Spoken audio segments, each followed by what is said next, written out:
Welcome to Disruption Dialogues Podcast Season 2. Listen to the influential leaders and trailblazers from around the world as they share invaluable insights to navigating the fifth industrial revolution. Hello, and welcome to another episode of Disruption Dialogues Season 2.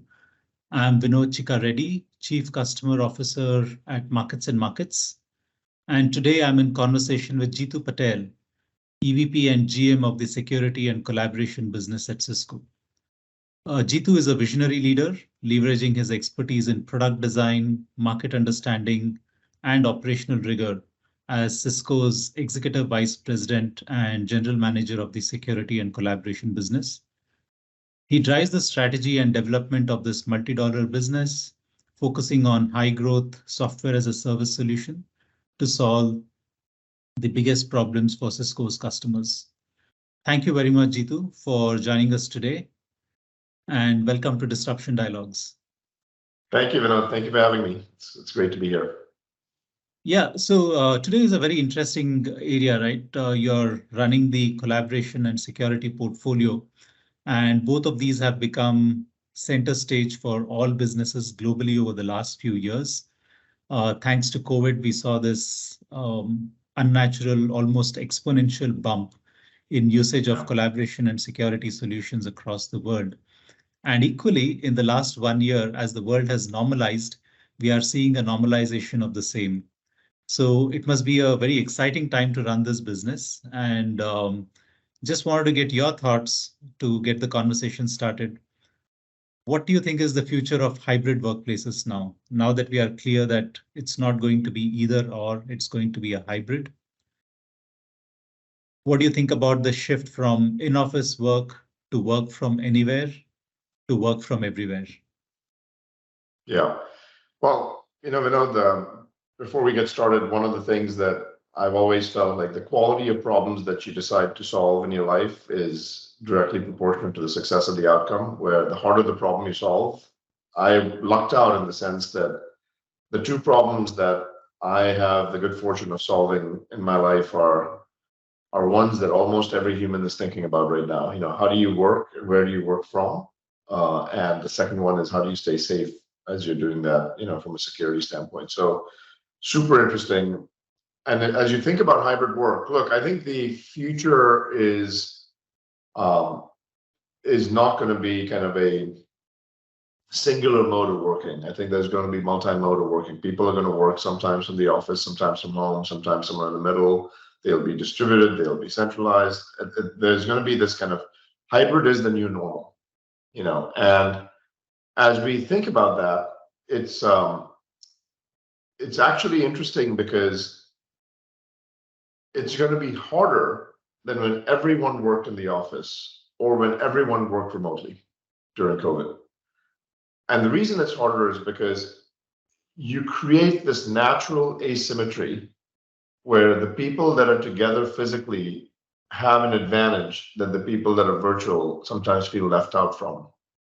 And when that happens on a consistent basis, the folks that are virtual might feel like, oh, I'm not getting enough of a say, I don't have enough of a seat at the table. And so what we have to do is make sure that you can use technology to compensate for those kind of missing factors that might be there. And that's an area that we've actually spent a fair amount of time on thinking about deeply, which is how do you make sure that regardless of the distance, that you feel like you're engaging with someone very immersively. And this is an area, frankly, Vinod, that I feel is actually very unfortunate in the way that the world has evolved, because the level of importance that we've placed on physical presence and geography is almost harmful for society. Because what it does is, economic opportunities created based on your geographic, proximity to someone, which has nothing to do with skill set or ability or hunger or any of those dimensions. It's about everything to do with where are you physically. And we just have to make sure that the next generation of leaders, if they can become really good at building deep relationships without meeting someone in person, you will have created a massive unlock, in society. Because what that'll do is allow people to say, I can access talent from anywhere in the world rather than only in certain parts of the world. And regardless of where you are, we will be able to make sure that we can actually ideate and build strong bonds and relationships, which then is just net positive. There's no net negative in that dimension. But right now, what ends up happening is people keep thinking, well, you can't do X, Y, Z because the medium of video has become very transactive in nature. And so I think that what we have to do is make the medium of video become more natural rather than just transactive. What I mean by transactive is there's always in a video call, there is an agenda, there's a beginning, there's an end, and there's this obsession around productivity. Can we save each other time by actually getting done? That is not the mindset that we use when we meet each other for dinner. Like if I have a 30-minute meeting with you, and at minute 23, if there's a lull, and there's 7 people in a meeting, someone in the meeting will say, hey, any other questions, or we'll give back 7 minutes to you. But if the 7 people had gone out to dinner, at meeting 23, if there's a lull, you ask, hey, what do you do on the weekends? Do you have family? What do you do for fun? What was your background? Where'd you come from? And each one of those things create context, create familiarity, create a level of trust between people, and that trust allows you to then have conflict, which is a necessary condition of business in my mind, and debate without taking it personally. So I think that that's the dimension that over time starts to erode in video that we have to get better with, and saying, how do you make sure that that doesn't happen? And that's not just about technology, that's about the societal reprogramming of saying we should be able to wander in a meeting, and we should not have to have every single meeting be so transactive in nature when it's on video.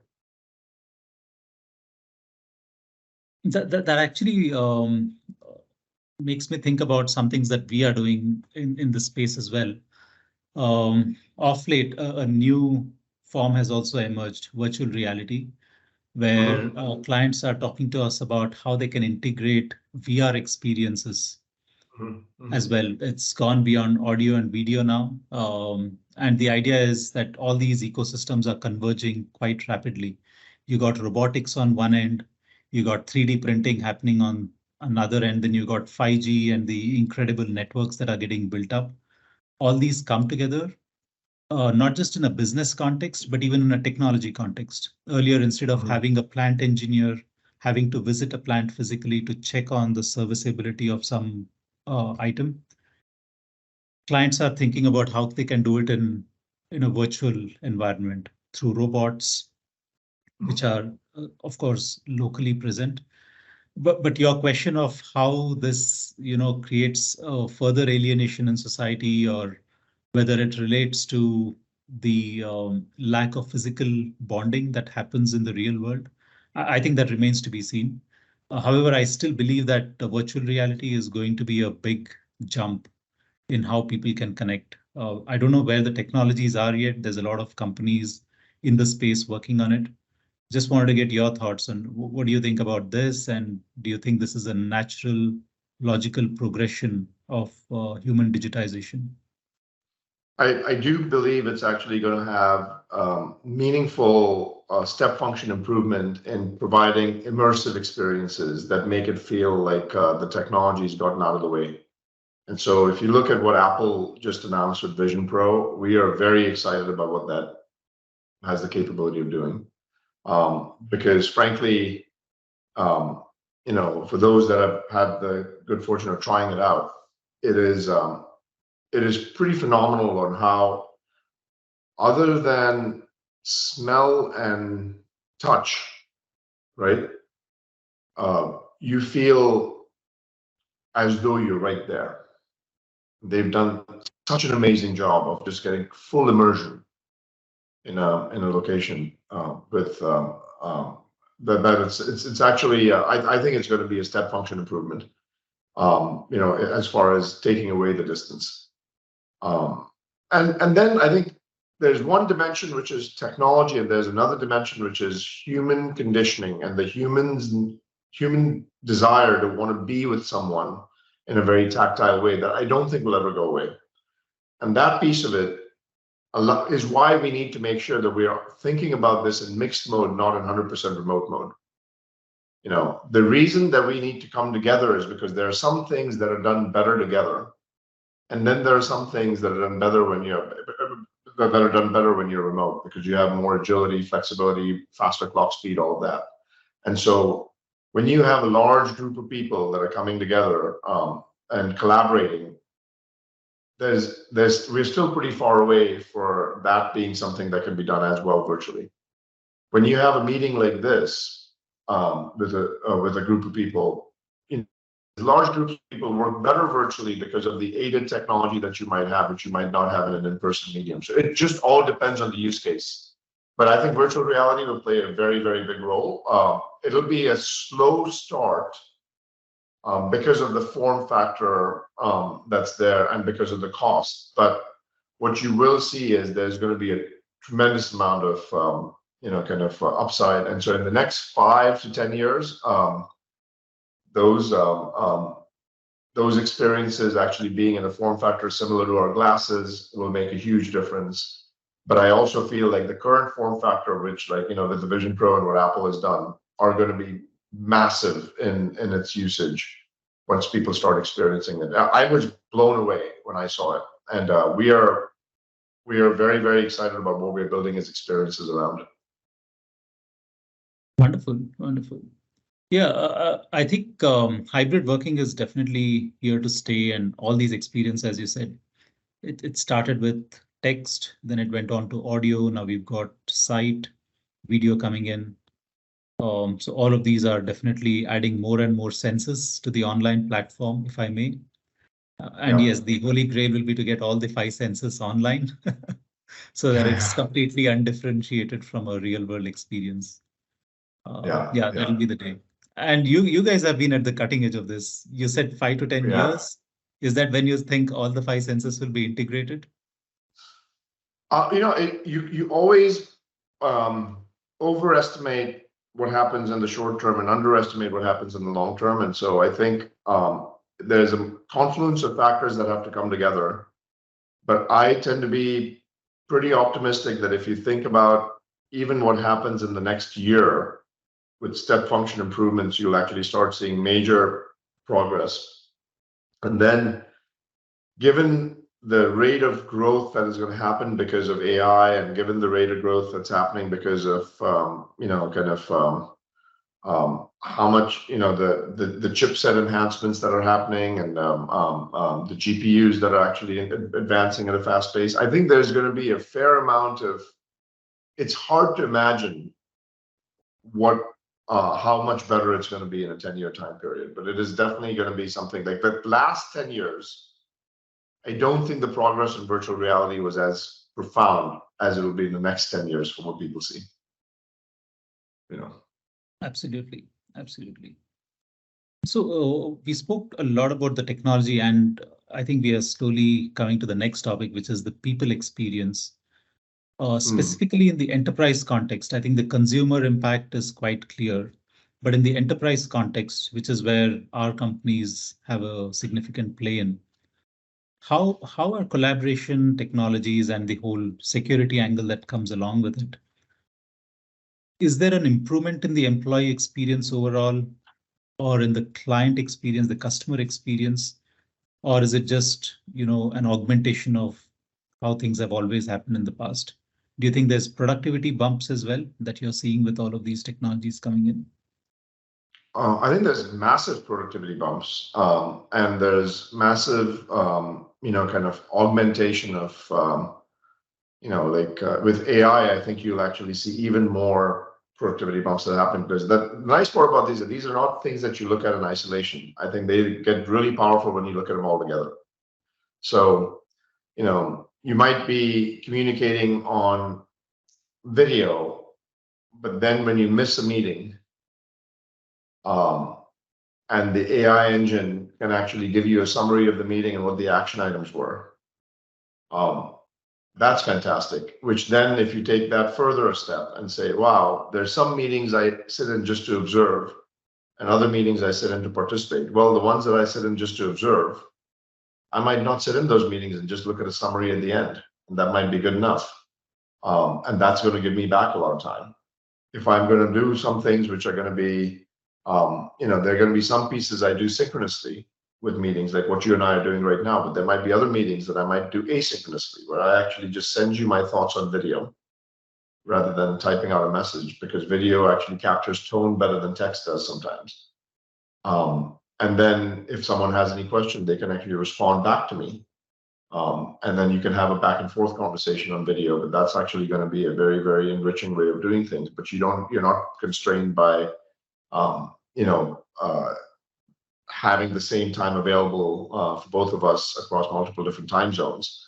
That could create a massive unlock. So I think like asynchronous technology, I think AI for really going out and providing some sort of an assistant or a sidekick for every person that they didn't have before. Those are things that create massive unlocks of productivity. And I think we are still at the very early stage of huge productivity shifts that can happen. Over the course of the next, 5 years, scientific progress will compound at least at an exponentially higher rate than what it did before. And because of AI, eventually, you will see like 1,000x improvement in scientific progress, and that'll all contribute to productivity in some pretty profound ways. Absolutely. And with the productivity bumps, there's definitely going to be a larger scale adoption. And increasingly, one of the common areas that our customers are asking us about is the security implications of all of this. One, of course, the easiest one to think about is people are logging into my network on a much more wider scale from endpoints that I could not even have imagined. How do I manage it? But there's also the whole emerging trend around AI, which is impersonating, which is able to give you an experience which can fool even the most robust antivirus or security systems in the world. So Cisco, and of course, as the head of the security business as well, what are your thoughts on the security aspects behind? I think security is one of the most important problems in our day and age, because what it essentially is doing is establishing trust between parties.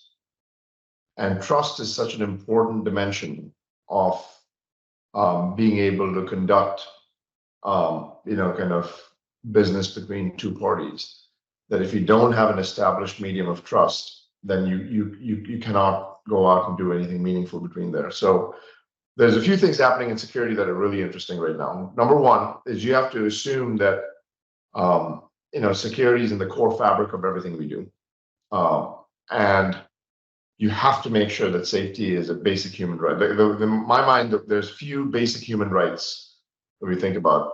The ability for being able to connect is a basic human right, because it allows you to go out and participate in a global economy from everywhere. Security is a basic human right. Privacy is a basic human right. Those are all kind of things that you just have to assume that people are going to want to have, because it's going to be for the betterment of humanity in general.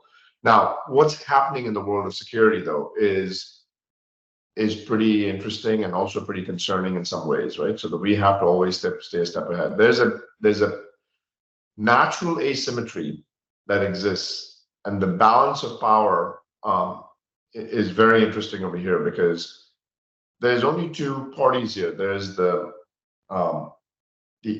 adversaries and the defenders, right?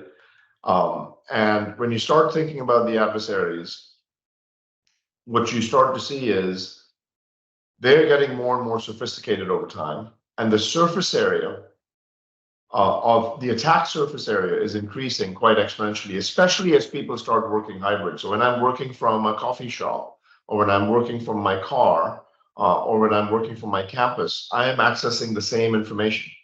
But sometimes on an unsecured network, sometimes on a secure network, sometimes on a managed device, sometimes on an unmanaged device. And you have to make sure that regardless of where you're accessing this from, you're able to go out and keep the intellectual property safe and secure, right? And so what's happening? The sophistication of the adversary is increasing, the attack surface is going up, and the way that security has evolved over the course of the past 25 years is it has largely been a evolution of, innovation has happened through patchwork. What do I mean by that? There's a new threat that came up, and as a result, there was a new company that came to go out and compensate for the threat, right? And so you have, as a result, what's happened is there's been 3,500 vendors in the market. And on average, most companies, enterprises you talk about, will have 50 to 70 vendors in their cybersecurity stack. And while this was done initially to increase the efficacy, today, it is the very thing that's eroding efficacy. Because why is that? Because when you have 70 vendors, that's 70 different policy engines. That's 70 different places where cracks can occur in the system. There's 70 different places where there might be contention between policies. And so what ends up happening is you've got this very unproductive kind of environment for a company to have their employees keep themselves secure, because they have to learn all of these different technologies, and it's actually going to be untenable.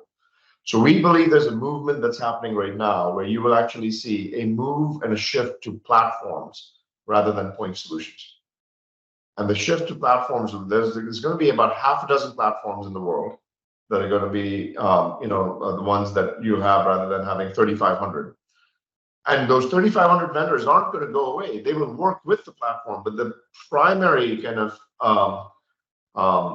infrastructure is going to be with those core platform providers. Cisco will be one of them. Microsoft will be one of them. Palo Alto will be one of them.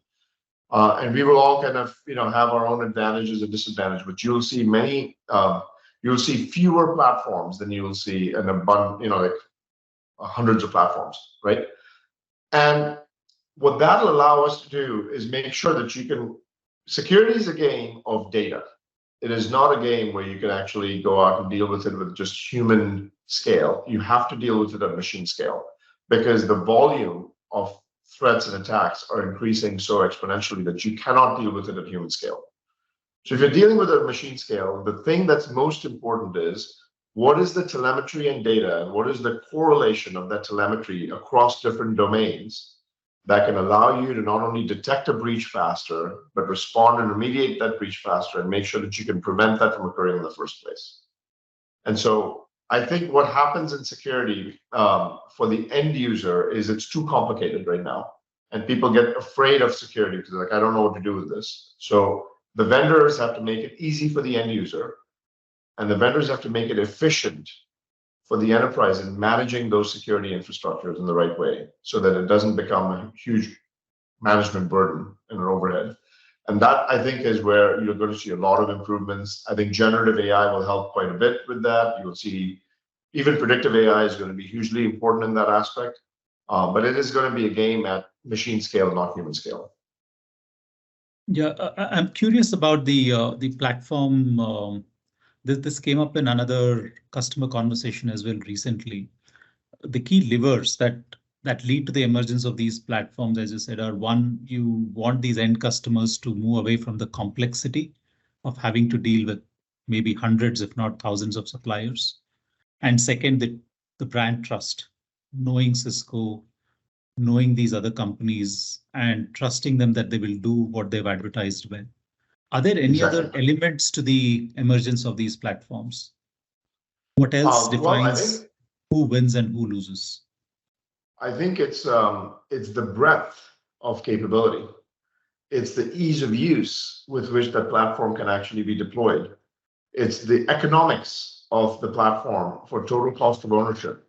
It's the sophistication of, it's the efficacy. So the way that we think about this is, if you think about the efficacy, the economics, and the experience, those are the three big ones. And then of course the brand trust is the underlying kind of, you want to make sure that the core values of the company and the business model of the company is not at odds with what you're trying to do. Like, for example, the business model, it's very hard for the business model to be around taking a customer's piece of data and monetizing it, right? To then also be the provider of security. It's just much easier to make sure that there's no conflict of interest in the business model. So I think those things matter. Wonderful. I think the three E's, I'll remember that. Yeah, It's a yeah, great way to summarize that whole experience. yeah.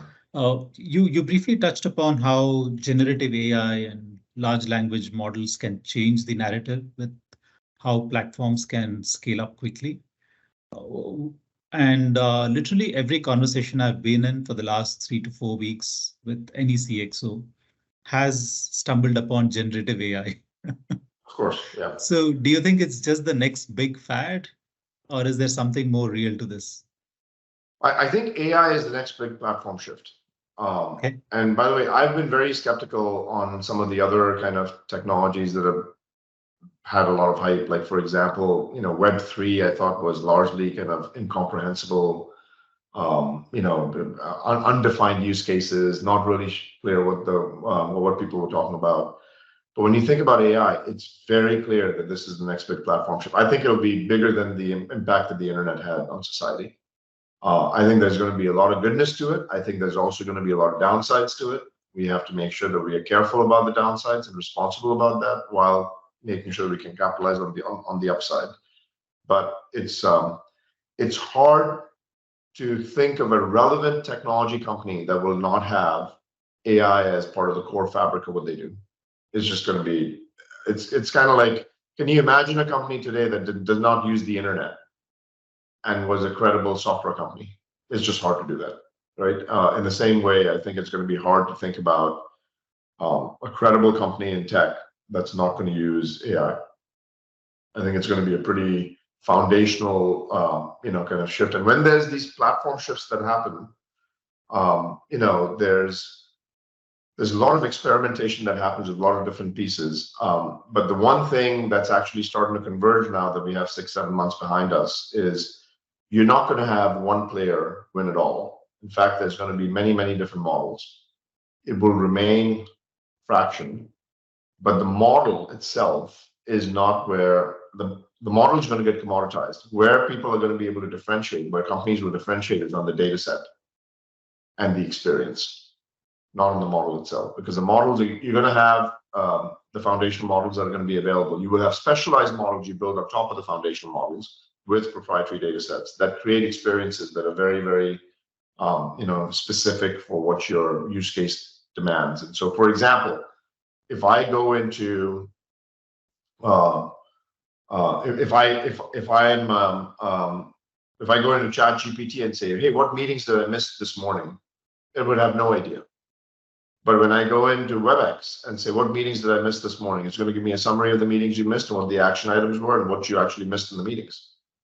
That's actually because of a proprietary data set tied with a specialized model that's tied to a foundational model that gives you that data. And that experience has to be flawless. It has to be very fluid in the way that it happens. So, if I hear you right, you're saying that the foundation could be standardized. Maybe it's OpenAI, maybe it's BARD, something else, but the experiences can be driven very uniquely, and that creates the differentiator for enterprises. Exactly, and the foundational models themselves will not be. You're not just going to have one.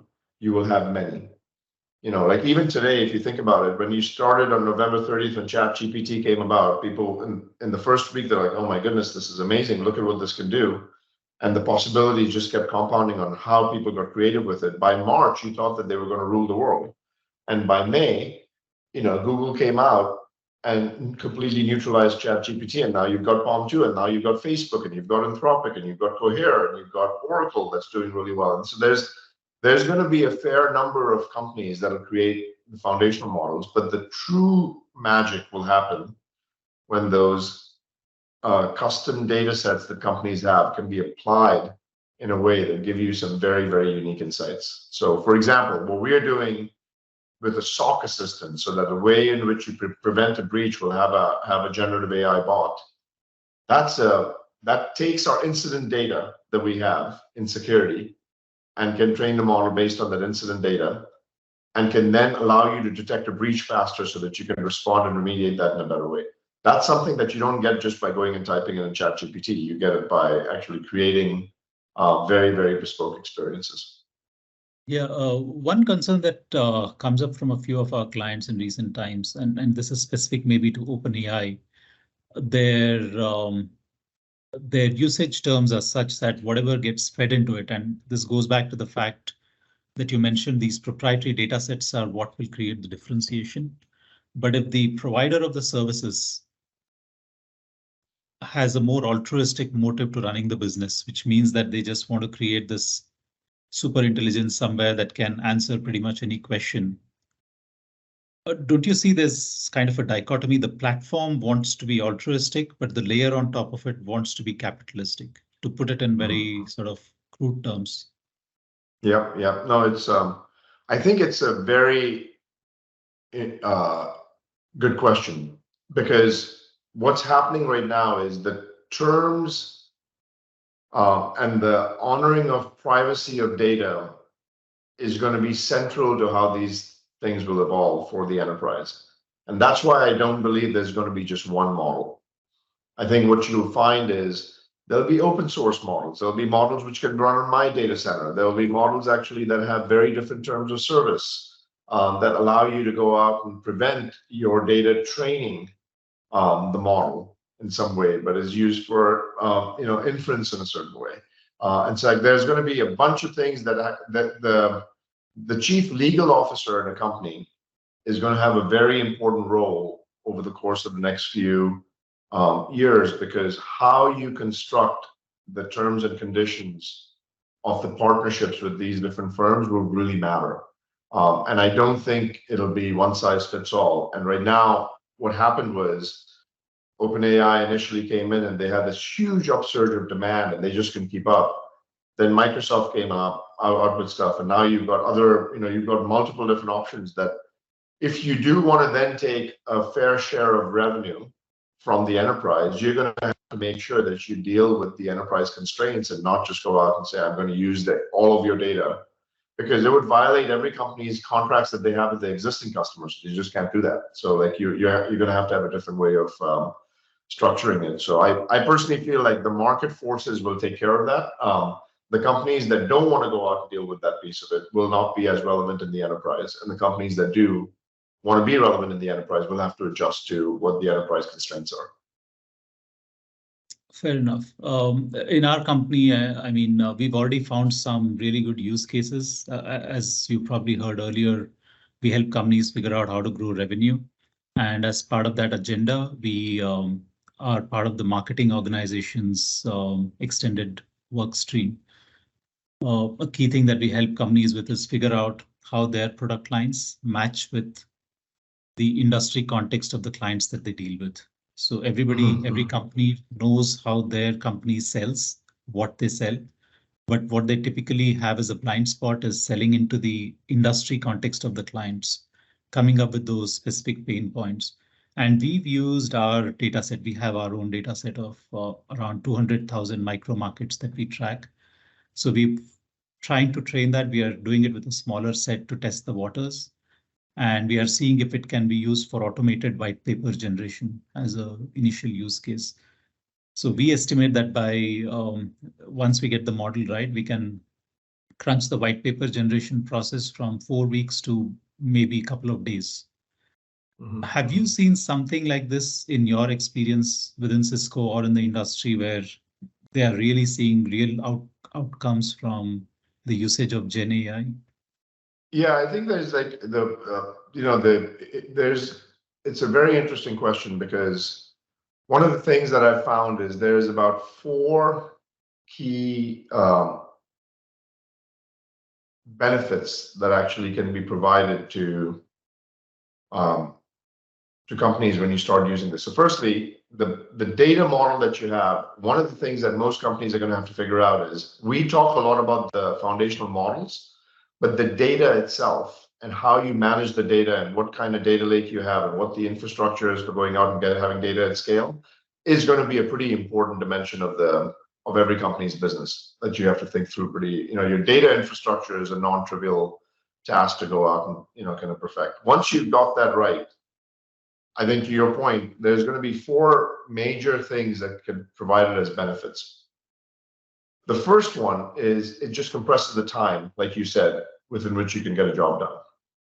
And that's great. The second one is it actually also improves the dexterity of the individual who's doing the job. It's not just compressing of the time, but the product will be better if you actually have an assistant or an aide or a sidekick or co-pilot to do something with. Number three is your quality will improve quite a bit, as you actually start to have this out. So imagine as you have shorter amount of time, greater dexterity of enhancing of the dexterity of the people that are working on it, the quality improving, and then the output, the quantity is going to go up quite a bit as well. Are 4 dimensions where you will actually see this. Now, it's very interesting to think about this because if you think about those kind of jobs where the supply is way short of the demand way out exceeds the supply. In any of those jobs, think about engineers. I have no finite demand for code. It's an infinite demand for code. If I have an engineer get to be 5x more productive, that means that we will just have more code, but we're not going to hire less engineers because of it. Like we will just have them produce 5 times as much code. On the other hand, so for those pieces where there's a way big mismatch between demand and supply, or where the supply is way short compared to demand, you will actually see this not actually having any effect on jobs, and you will see this being just pure productivity accelerant. Then there will be jobs where demand and supply are kind of largely in equilibrium with one another. I have X amount of supply, X amount of demand. And we increase productivity. At that point in time, when you increase productivity and you don't need more supply, only 1 or 2 things happen. Either your price goes down, or you need less people, and your cost improves, right? And so that's something that you have to keep in mind as you go through it. So I do feel like those dimensions are still not completely. We think about all of these in the same kind of category, and I think there's going to be different categories. So there might be a certain finite amount of appetite for certain outputs, and then there's going to be an infinite amount of appetite for other outputs. And for those other outputs, you won't really see massive amounts of kind of reduction of supply. But what you will see is just the output is going to be better quality. It's going to be better, faster, cheaper. Makes sense. Yeah, I think quality is something we are still grappling with. We initially estimated that we'll probably get to this white paper generation in minutes, but there is proofreading to be done. And there's human judgment. I don't think right now we haven't gotten generative AI to the point where generative AI right now is an aggregator. It is not a original insight generator, right? But what is most underestimated about generative AI is the amount of original insights that will be generated that don't exist in the human corpus of knowledge today. So how you cure cancer might be an idea that comes from an AI engine rather than from a human. And when that happens, you will actually see a very, very different kind of set of output. Right now, the reason you can't do the thing in 2 minutes is because humans are still required for judgment and original insight. And the machine can do a good job at aggregating, but then you still need to make sure that you have your own kind of judgment and nuance to add the right level of flair to the white paper. Yeah, and I know Cisco is also a big investor into the startup ecosystem. I don't know if you have a strong play there personally. What do you think are the areas where you would be investing your money into in terms of the startups that are emerging? What use cases in security, collaboration, AI would you find the hottest areas right now? Well, I think like if you think of what we end up doing, and the way that we work through it is the investments that we do require a business level sponsorship. So corp dev doesn't just do investments without a business sponsor. You typically need a business sponsor with someone in the business unit that says, I want to go out and make sure that I keep a close tab of this company. I want to make sure I partner with them. I want to make sure that we actually invest in them and actually grow this because that'll be good strategically for us. And so they become strategic investments, not just investments to return capital, And so yes, I'm very involved in those. And the categories typically tend to be anything that you can see enhancing your portfolio that you would not see building yourself, because it probably is good to have built outside, but then you can have partnership or influence on that company as a result of having an investment placed, is a good thing. But our motivation is not to go out and just compound the money. It is to make sure that we can actually play a more active role in the development of that technology, whether inside Cisco or outside Cisco, to shape the industry better for achieving our mission and purpose, which is to power an inclusive future for all, which means that, any kind of collaborative innovations that are happening, anything on AI, anything on security, those are all like very strategic investments for us. Anything around connectivity, anything in observability. We are in 4 businesses when you think about it, right? Networking, collaboration, observability, and security.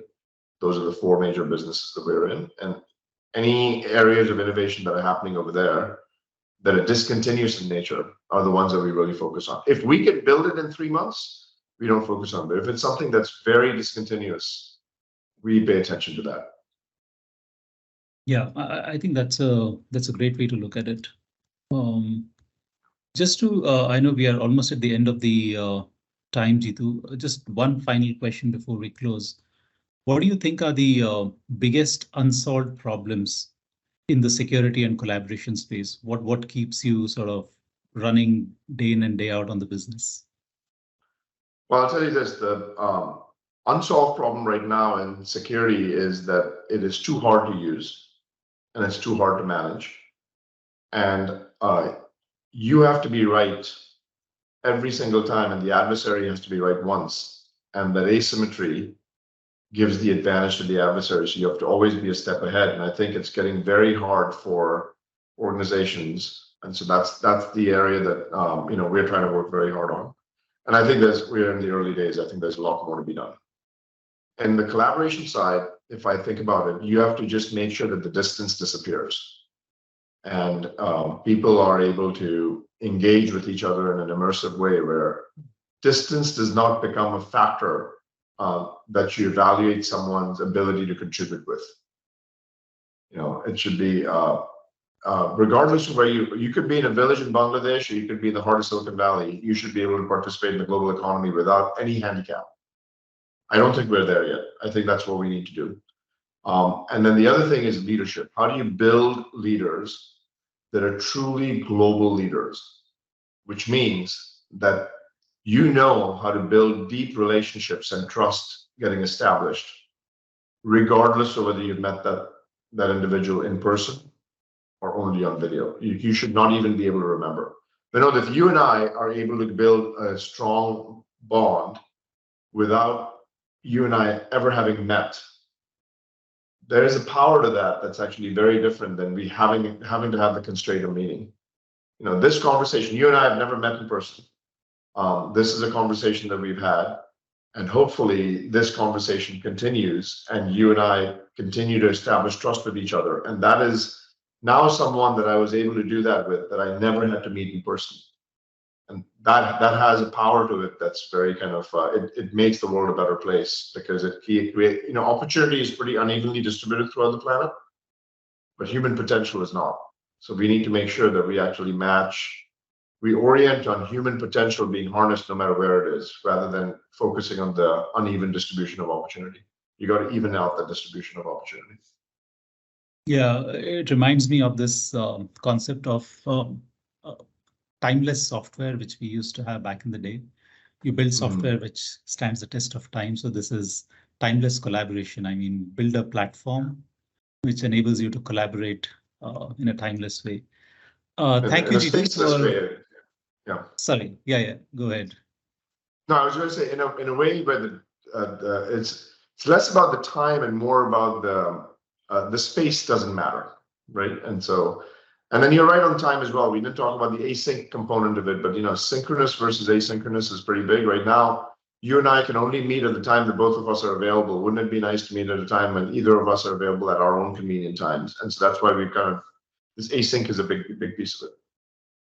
It is. Yeah. There's probably some other conversations I'm having in the next few weeks, which will get into that as well. Good segue into that for the audience.